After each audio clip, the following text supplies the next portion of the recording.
kan moal kalau Banten nyaho Cirebon mau Garut mah nyaho jasa perguruan nukuar nyaho jasa Cirebon nyaho eta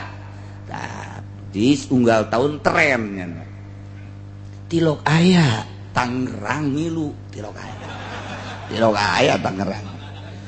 cuman cekolot baheula sing hade ngalawan Tangerang mah sebab Tangerang mah tikoro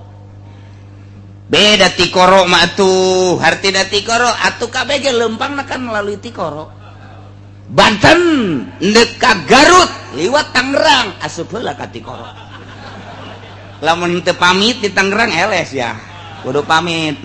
ser nu boga Tangerang Bandung mah mata tilok diajakan nya mah tilu ya Garut Banten Cirebon Garut Banten Cirebon eta nu tilu mah sing hade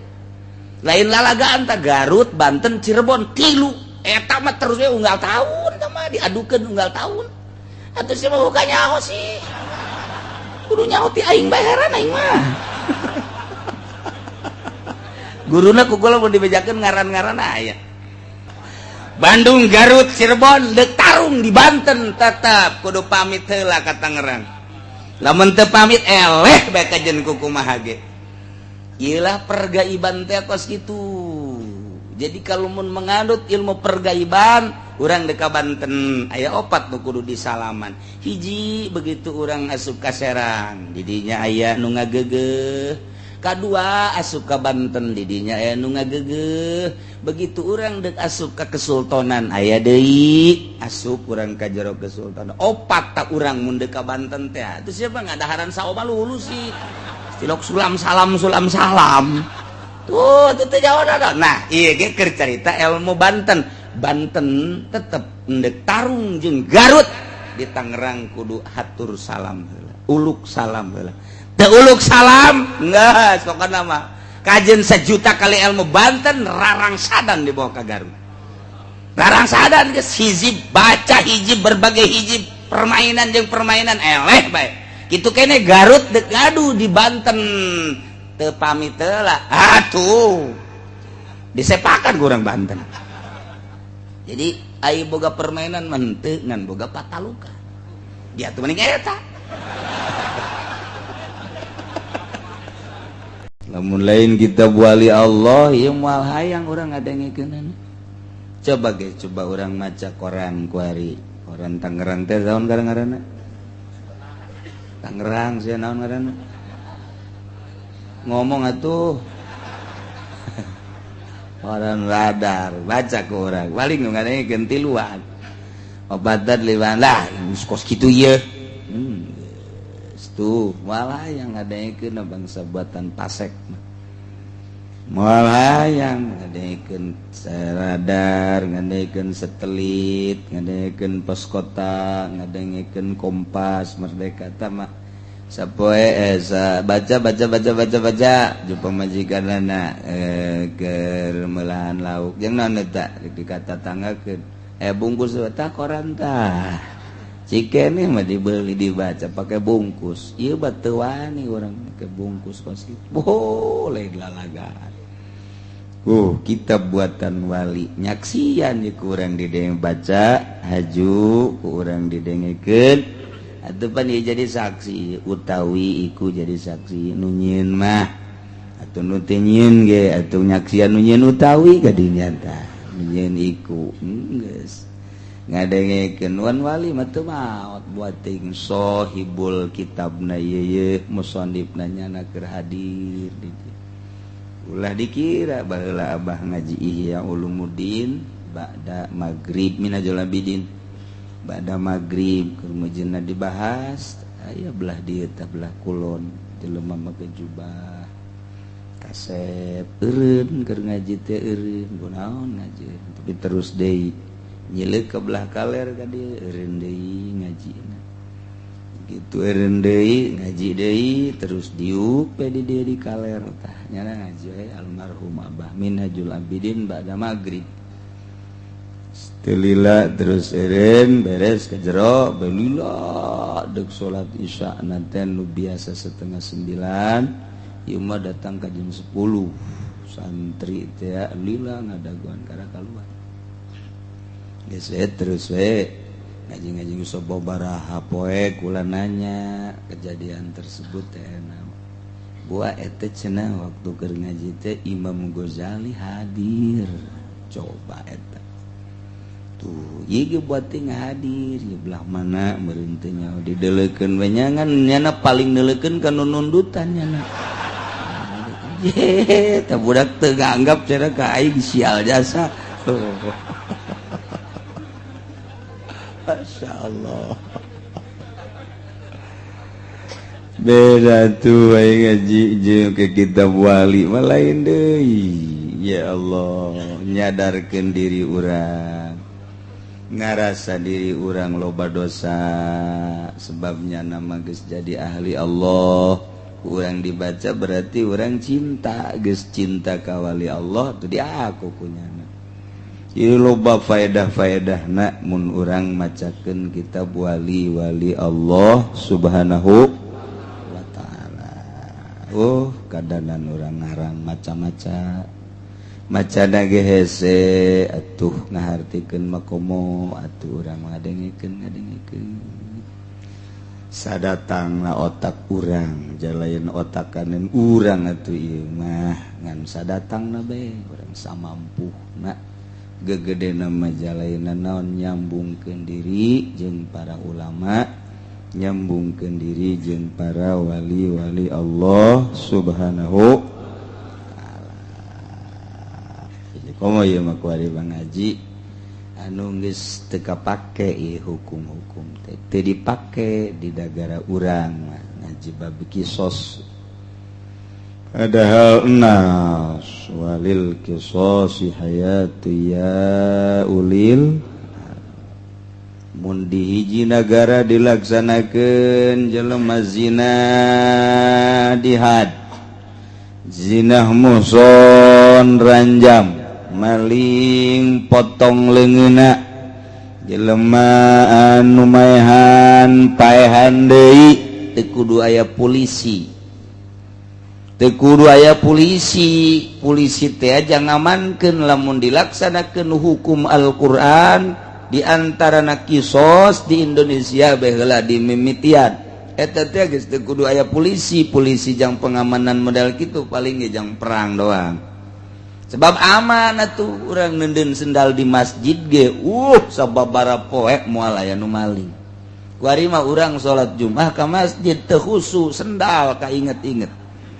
pikiran teh ka sendal we kodal kulit anyar ya aing aman tante antaran berarti geus teu aman jasa tak butuh polisi jang saeta jang nangkep nu kitu kaasupan setan jadi anu katerapan ku setan nah ieu ditangkeplah ku polisi geus polisi eta kuduna mah nu bararsi sebab jada tukang nangkep nu teu bener aya prakuari di Indonesia kaasupna polisi teh kurang bener di mata masyarakat teh polisi ge kurang bener nu bener atuh mah nu bener di mata masyarakat polisi jore jasa heran di bagus-bagus gitu teu daek bagus jadi magusan kene abri di mata masyarakat teh abri mah rada deres padahal mah polisi eta gede jasa fungsina tapi tetep di mata masyarakat jore bae hese eta meureun namun teu make helm tangkeur pentil rusak 5.000 teu aya SIM 200.000 nego jadi 50 bahkan bisa 50 bisa 25 itu eta gara-gara kos kitu tameureunna nentah jadi bejore di mata polisi bahkan leungit motor geus ulah ka polisi lah geus kudu lapor kunaon emang lapor ongkona ngan teu aya dicecer duit deui jadi polisi teh jore bete di mata masyarakat Masya Allah kos gitulah tapi aya bagusna jelema ngirim barang ka Lampung sok di jalan teh terus bae dipenta ya polisi naik nah nyana aman tah ka Lampung aman ge lain teu mayar aturan beak 1 juta 500 biasa nama 1 juta aya 4 hulu ieu mah ku sorangan atuh gedeannya na bloona nu dibawa kurang tapi aman aya oge rada deres ya jadi geritekeun ke zaliman di Indonesia atuh ieu geus nu bareres ieu geus teu berlaku ya hukum ya tapi urang ku ngajina ge meunang ganjaran jadi nyaho walau darabu bisyatin aya hiji jelema ngaran Khalid eta ki Khalid pika sebeleun jelema teh lain pikaresepen Yuni na masalah Yuni tai pajelema teh sayuni aya Yuni kembang bagus dicari uman bae ku jelema kembang mah seungitan teu tetep dicium bae aya Yuni na Yuni tai lamun Yuni tai mah boro-boro ieu mah eukeur di lantai di kursi tetep dicempal balangkeun Yuni tai ngaran lamun boga minantu geus Yuni tai atuh keur diuk ge dicempal balik sia Yuni tai tapi lamun urang imbonan Yuni kembang Masya Allah aya di imah teh sareungit bae ka mana si eta eueuh ditatanyakeun bae ka mana eueuh teu gadeuleuh ditatanyakeun bae eta teh Yuni kembang ieu mah Khalid mah kabeneran Yuni tai geus kasebeleun jelema pikaresepeun peureup Khalid luar biasa ya jadi ancaman kitu rekan-rekan pasti nu mantakos kitu teu jujur tadi nama rekan usahanya na di limbah teh buhal luar biasa jeung babaturanana aya meureun bangsa 10-an mah babaturanana ke pabrik bareng ke kemana bareng di warung bareng ai kuari ieu dikucilkeun diisolirkeun jadi dikucilkeun tak ieu direncanakeun dek dibunuh ki Khalid teh kuno 10-an teh ki dadap ki waru ki pengki ki awi eta nu 10-an lobana jol deh ki Khalid bener datang di gurumutan jadi ki Khalid datang di gurumutan ku 10-an ngan make pecut atau make awi ya 10 urang ceger ku 10-an brak ngeringkuk ki Khalid teh teu kebel pae dihajar di gurumutan ku 10-an ki Khalid ternyata pae tapi lamun diperhitungkeun peupehan saurang-saurangna moal mantak maehan misalnya kiwaru kumaehan ku neungeul sakitu mah moal kudu pae ki dadap ge neungeul sakitu mah moal kudu pae ki awi neungeul sakitu moal kudu pae ki Umar teungeulan sakitu moal kudu pae Zaid teungeulan sakitu teh moal kudu pae mun ku sorangan teungeulan sakitu moal pae dan kulantaran ku 10-an jadi pae ieu kumaha keputusan hukum syara lamun aya hiji jelema Khalid misalnya digurumutan ku 10-an kemudian pae sedangkeun hiji-hijina teunggelan teh anu sabenar mah ghairu qatilin urusan qisasna kumaha fafil qisas alaihim aujuhun nurutkeun cek hukum syara soal kakenaan ku bales pati ane qisas ieu adalah aya sababaraha jalan dihitung ku ulama ternyata ayat 3 jalan ngan di dia dipuat nu asohna wungkul jalan kahiji yajibu ala jamil qisas 10-anana paehan cek keputusan jalan nomor kahiji 10-ana puluh kabeh alasan nu mantak dibunuh supaya ulah terjadi deui pengkeroyokan seperti gitu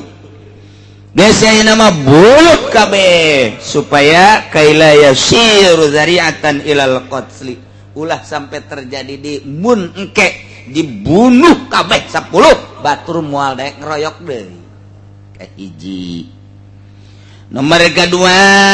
sabalik latino tadi layajibu ala wahidin minum ieu mah kabeh teu kudu dikisos lantaran kabeh ieu henteu ngeunaan teunggelanana kapan henteu mematikan jadi sarua jeung membunuh syirih amdin berarti teu kudu dibunuh hanya bayar diat hungkul saurang-saurangna 1000 onta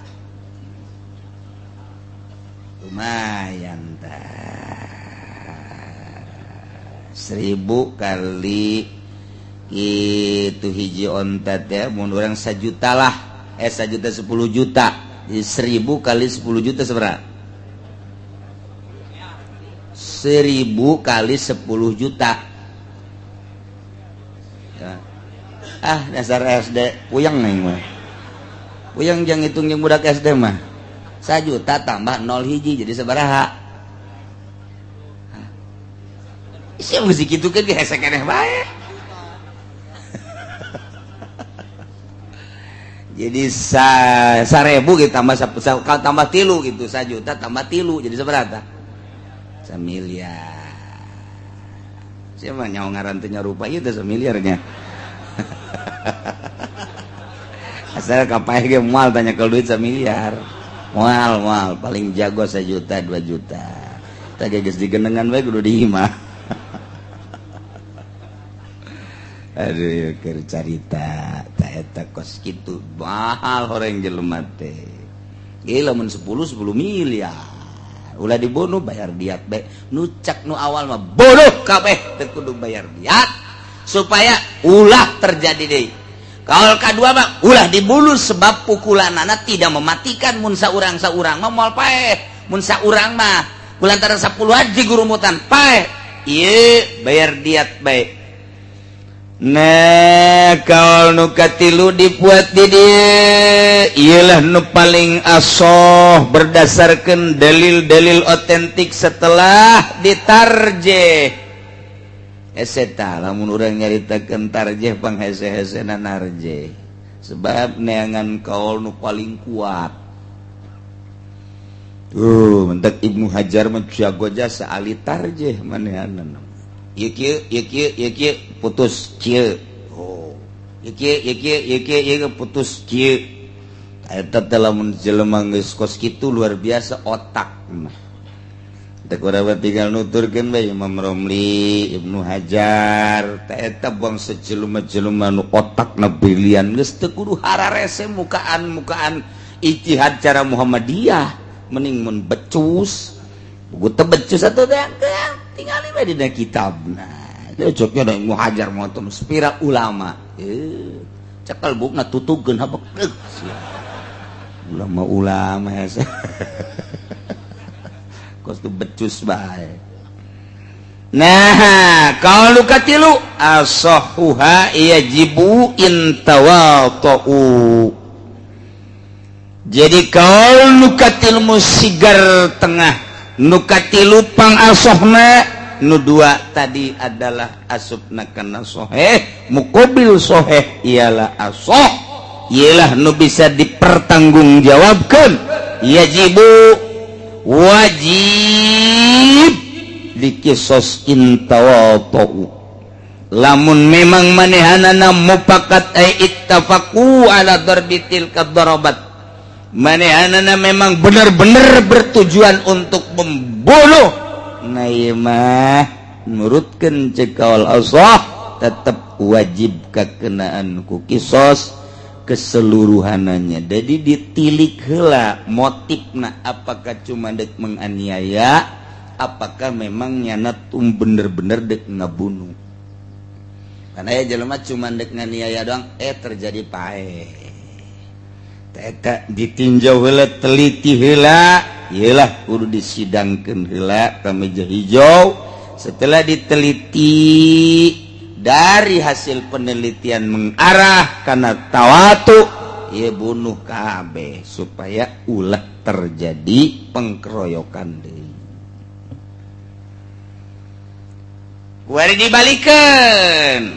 dibalikan lamun tadi dikeroyok hiji jelema kulobaan eta keur carita 10 mulai nama ti 2 ti 3 ti 4 ti 5 ti 6 datang ka 10 atawa 50 atawa 100 sarua bae atawa salembur ngeroyok hiji jelema paeh atuh salembur kabeh bunuh ya teh kumaha atuh asalnya neunggel kabehan bunuh bae kabeh ya Allah cenah kula mah ngenepak doang atuh sia teh naonan make jeung nepak segala bunuh bae kabeh bae ya Allah ya Rabbi salembur kosong talembur teh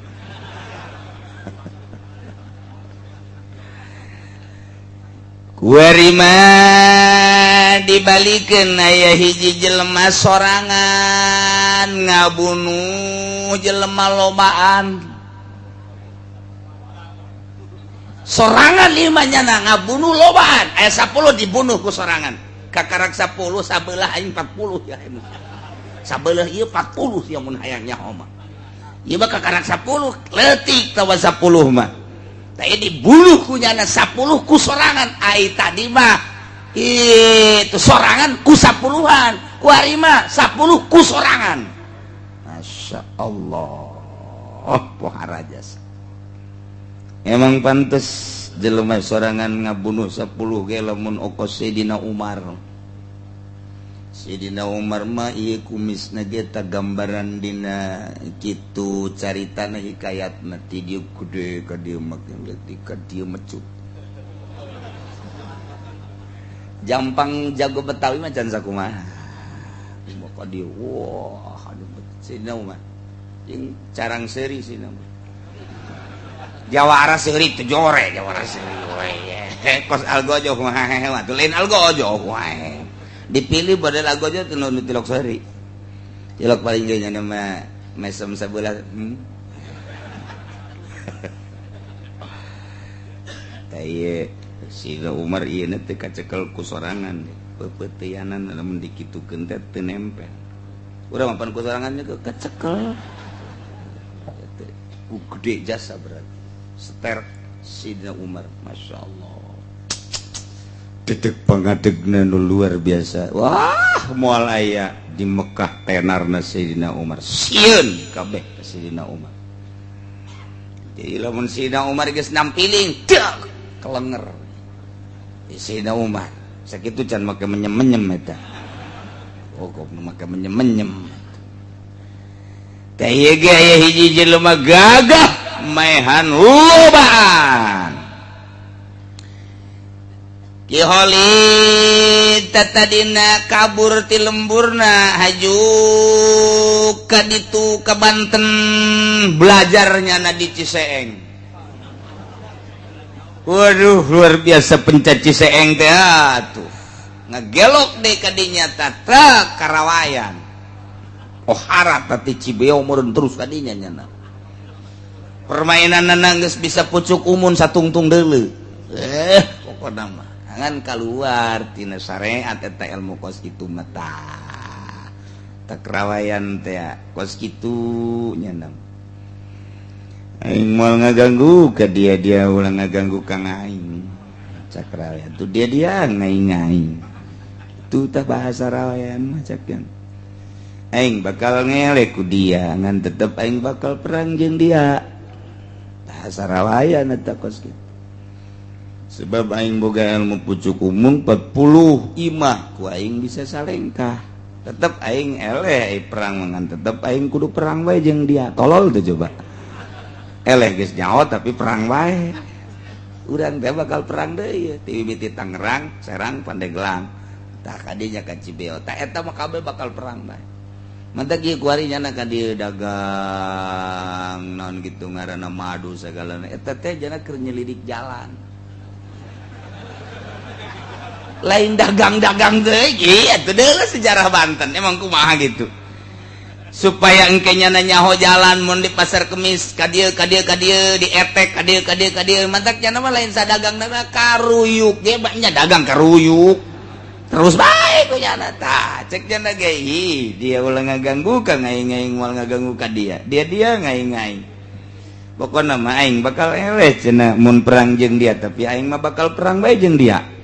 Jeblon teh. Eta. Iki holid teh beres tamat ta Cici Seeng jeung Cici Beo, kuari ka Cioma Sadigo. Saya salah sedikit golo. Wah didinya luar biasa geus asup ka jajaran kitu baju hideung-hideung. Termasuk Haji Podol ieu aya di jonona didinya. Hideung-hideung teh manu atut ku ari mah tuh. Kiai gurun asup kadinya blonnya. Blon di cekul mah tuh. Gusti Allah ragu. Alah. San puas keneh bae Haji Mande. Terus ke Garut ka ditu. Garut teh jago permainan luar biasa limbangan. Pohara eta. Teu beunang ka toelnya nama. Aju bae. Urang Garut jadi hiji-hijina kota teh, hiji-hijina kabupaten emang aya kamonesan-kamonesan. Lamun di urang Bantang, geus diserang ka ditu geus lah pokona mah. Tangerang mah teu boga permainan Tangerang mah. Teu Tangerang mah. Di aku bae kukulan teu bae tapi mun gelut menangan. Ya tugas gitu bae ti dituna tah mah. Bandung aya Cikalong, kemudian ka ditu mana ngaranna Garut aya Limbangan, Cirebon geus puguh, Kuningan aya. Jamun urang nelusuri hiji-hijina kota teh boga permainan tersendiri. Beda-beda teh. Lamun permainan Cirebon nya nama ulin handap bae resepna. Handap aja nama, lamun can bisa gelut di kolong sia mah dikaluarkeun ku aing. Tah eta Cirebonan, teman mentek nya resep dari kolong. Cirebon, lamun Bandung gayana bae heula ditiheulakeun. Ai gelut mah kumaha engke bae. Bandung tah pancen mah jago acting atuh ti dituna ge. Metak Paris Pranon gitu ngarevan Java. Oh, Bandung teh ahli mode. Mentaknya nama pohara. Ai timbul ti Karawang tapi nu ngembangkeun urang Bandung. Wah, lamun geus permainan Bandung gitekna pohara jasa. Tah eta tanya apa pokona gelut mah deuk eleh deuk menang sapodo asal penampilan. Eta Bandung ngaranna nu kos kitu. Tah lamun Limbangan teu Garut telas nya nama pan cicing bae pan ngahaneng bae tapi terus bae nya nama disepak urang cicing bae engke nya geus ngap-ngapan nyekal deui sepak deui ku urang ngancleng engke nya geus ngap-ngapan nyekal deui tolol teh coba eta Limbangan tah bagus kitu aya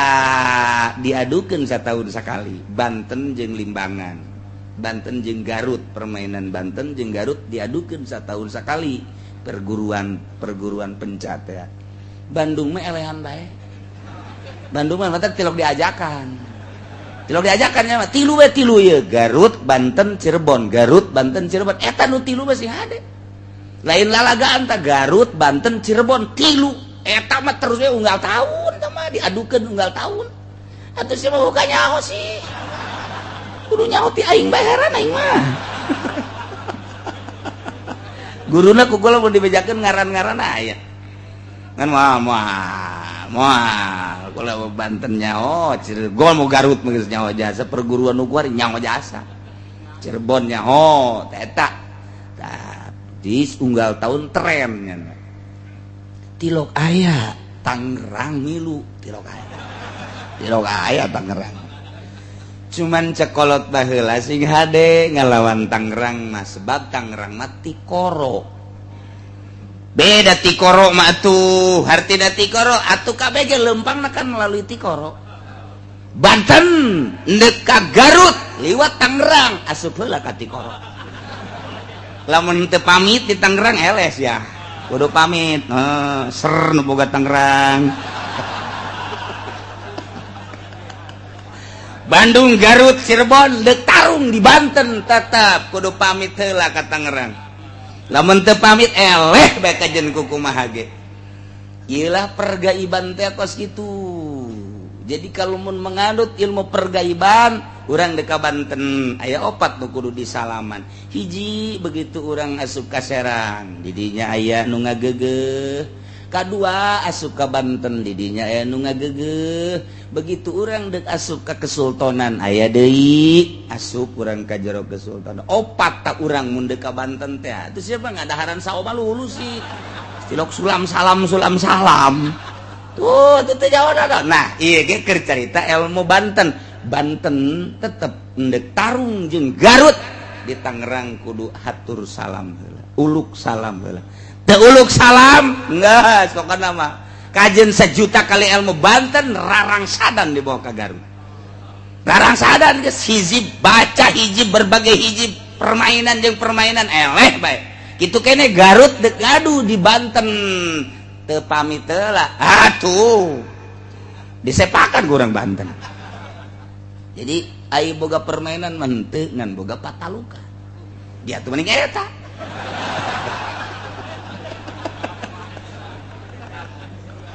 aduh Gusti Allah lagu keur carita ilmu kadugalaan model kitu ieu ka mana ya Holid gara-gara nama ye guguru jadi jagoan Ki Holid teh nah kuari Ki Holid serangan ngabunuh 10-an teu sabaraha ngan ngabunuhna teh murotab hiji-hiji taruh ka dieu sia ceker bak modar kadang-kadang sia ceker modar nu hiji kadang dak modar nu hiji deui mah diome sia nek sanasib sia jeung itu atuh da kumaha ayo gebugan heula ayo cansak kumaha teu karasa modar murotab hiji pae kabeh datang serse ya, tangkep Ki Holid bawa ke Polsek Pasar Kemis Polsek sieun dinya bisi ngamuk bawa ke Polres gesieun bawa ke Polda nah diinterogasi lah di Polda keputusan aya di hakim setelah disidang taya menurut hukum syara kumaha ieu wa man qatala Holid maehan jaman 10-an atawa 20-an atawa 30-an atawa salembur muratab hiji-hiji tetap eta Holid kutila buluh ngan ieu anu kan kewajiban KPG kan ieu hayang ngabunuh Ki Holid nu mana ieu nu mesti ngabunuh ka Ki Holid teh di awalihim nupang awalna nu dibunuh eta lah nu berhak untuk membayar pati balas pati nupang heulana dibunuh ternyata nupang heulana dibunuh teh Ki Zayed keluarga Ki Zayed lah nu berhak untuk membunuh Ki Holid nu sejen mah atuh aya geus dibunuh mah nya dipaehan deui jangan sakali pan atuh paeh mah geus teu meunang dicaca geus bae eta anu kaditu nu 9an deui diat jadi tetap keluarga Ki Holid nya Holidna dibunuh modar nya ieu nu 9 tanggung jawab keluarga kudu mere diat 1000 aya 9.000 mun aya bapana teh nu tanggung jawab Bapak Holid bapana eueuh aya ge mamang cek mamang sial teu puguh teu karu jabat tilok namun tilok cenah ka dieu lain mere warisan mere nu kos kieu mamang ge aya ge kakana jeung adina keluarga kabeh tanggung jawab mun henteu di akhirat urang tetep bae kabeleteran eta pan berat eta kos kitu nyana nu boga kalakuan teu beres tapi keluarga kudu tanggung jawab Masya Allah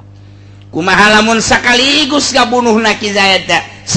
sakaligus kunyana teh dibakutet di talian gat 10-an nah beres dihijikeun tek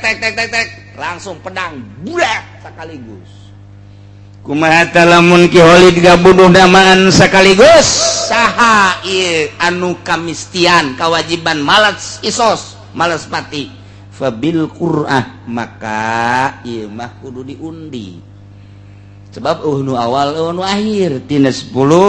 undi keluarga ngundi kabeh tek begitu diundi nah keluar Ki Umar anu kudu ngabunuh na nu sejen 9 walil baqina ad-diyatu sasesana bayar diat kultu cek sim kuring balau qatalahu gerul awal ketika nu ngabunuh nanti kudu nu awal sakumaha nu tadi prakuari mah bertindak nu kadua nu katilu aso doraka tetep bahkan wawaqa'a qisason terjadilah kisos walil awal diatun anu kadua kisos sama jadi ngan nu awal jadi kudu didiatan mistina mah Ki Umar lantaran Ki Umar nu dibunuh pangheulana kuari endah anu katilu nu ngabunuh teh Ki Umar hakna dicokot ku nu katilu jadi baik kisosna ngan Ki Umar berarti kudu dibayar dia syarat sahna jadi pamimpin ayat 10 nomor kahiji kudu muslim sanajan di negara eta campur aduk lantaran hukum anu paling diakui tindakan nu paling ngeunaheun ialah tindakan-tindakan Islam